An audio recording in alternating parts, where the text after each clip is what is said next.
right, good afternoon. I'd just like to as well thank my partner for supporting me in this round. I'd love to thank the government for creating a great class for us today and some educational debate. And I'd like to thank the Peanut Gallery. We're so glad that you're all here. When I was a sophomore in high school, my debate team actually decided to take a trip to Canada.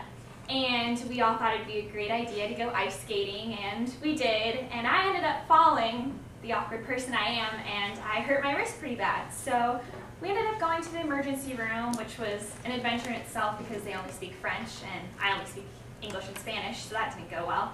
And they said, yeah, we understand that you're in a lot of pain, but it's just a bad sprain. So put a brace on it, take some Advil, and you'll be fine. A couple weeks later, I was back in the States and I was still in a lot of pain, and I went to our emergency room and I had multiple fractures and had to wear a cast for 6 months.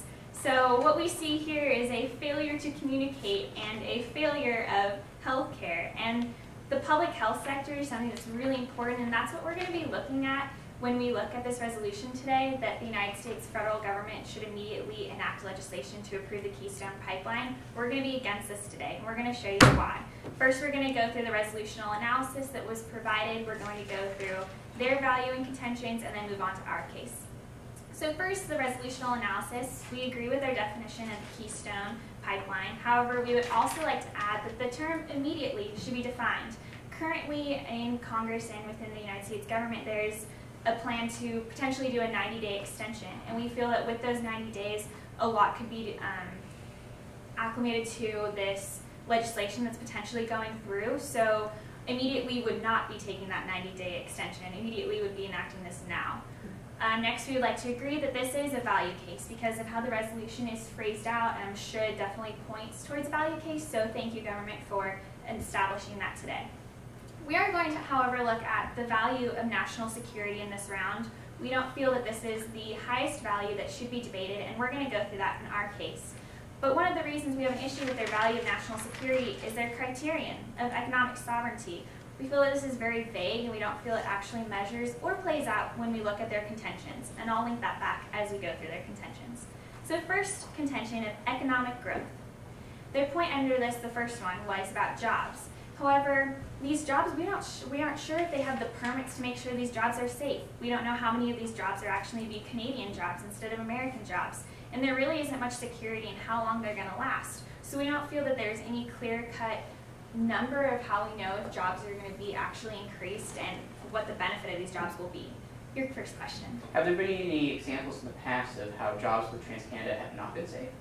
Well, we see that in other job companies like the BP oil spill, the fact that some workers were injured and even killed, and although there are other environmental factors, just the lives lost dealing with this crude oil, this is the most dangerous oil that is transplanted in the world, so we feel that there would be accidents that could definitely happen.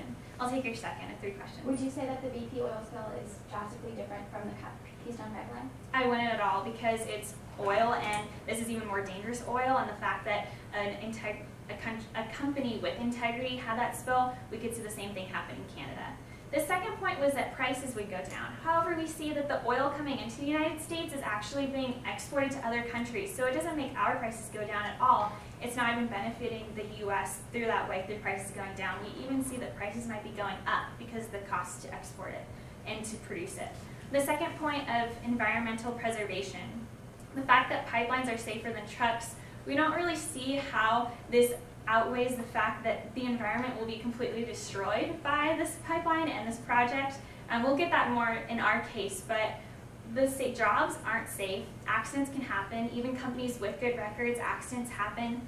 And not only that, but if we link that back to their criterion of economic sovereignty, we really don't see how that comes into play when measuring national security. This environmental preservation won't be achieved, and we don't feel that that measures their value. Also the fact that Canada seems to have a good record. Companies in the past that seem to have good records don't always play out. We've seen this in the economic downturn in the United States. Those are 2 drastic examples, but it can be used here to show that even though Canada may seem to have integrity, we can't really be certain of that.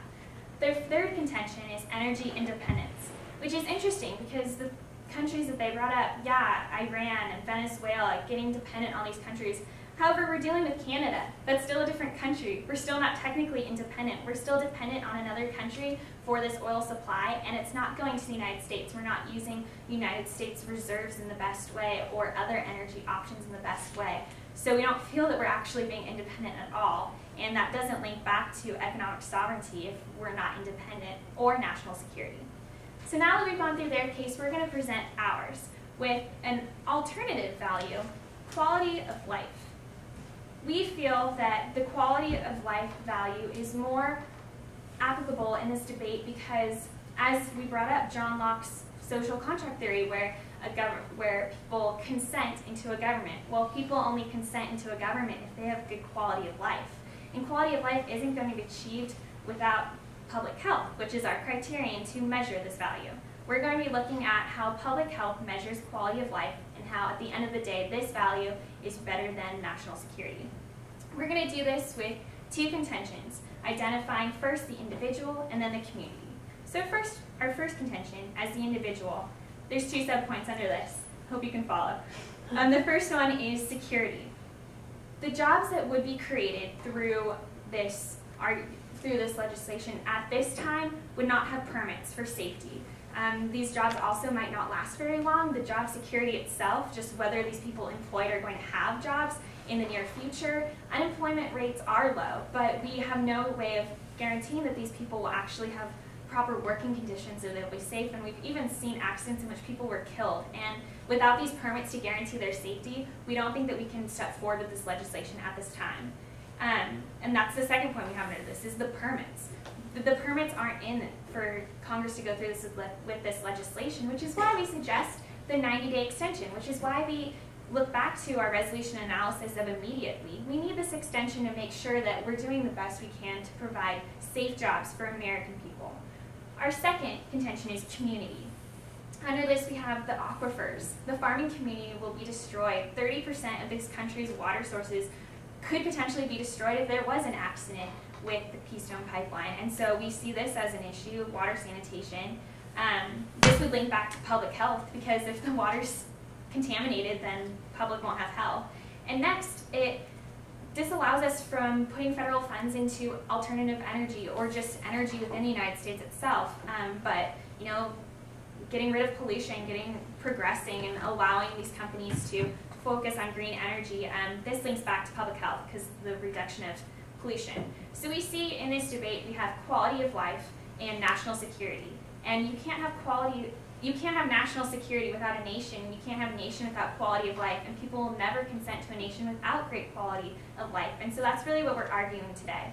When I went into that Canadian emergency room, I didn't think that I had to guess about the integrity of that company, but at the end of the day, my quality of life was depleted because I didn't have the proper health care. And that's what we're going to argue today. Thank you.